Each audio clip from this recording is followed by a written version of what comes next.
దాదాపు 48 సంవత్సరాల సేవాకాలం పూర్తి చేసుకుని మన పాఠశాలకు మన ఊరికి ఎంతో సేవ చేసిన శ్రీ ఎక్కదేవి భాస్కర్ గారిని వేదికపైకి కరతా ధ్వనుల మధ్య స్వాగతం సుస్వాగతం తెలియజేసుకుంటున్నాం.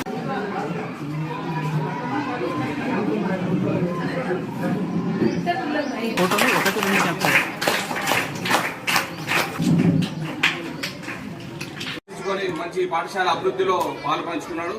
నాకైతే తన ఒక స్వంత బాబులాగానే నేను తనను చూసుకున్నాను. వారు కూడా నన్ను కొడుకులాగానే ఇక్కడ పాఠశాలలో, మేము ఇక్కడ హై స్కూల్లో ఉన్నాం, వారు ప్రైమరీ స్కూల్లో ఉన్నారు.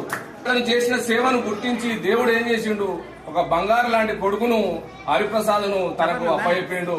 అమ్మాయిలు కానీ అబ్బాయి కానీ ఎంతో ఆ భాస్కర్ గారికి మంచి పేరు తీసుకురావడానికి కృషి చేసిండు. కాబట్టి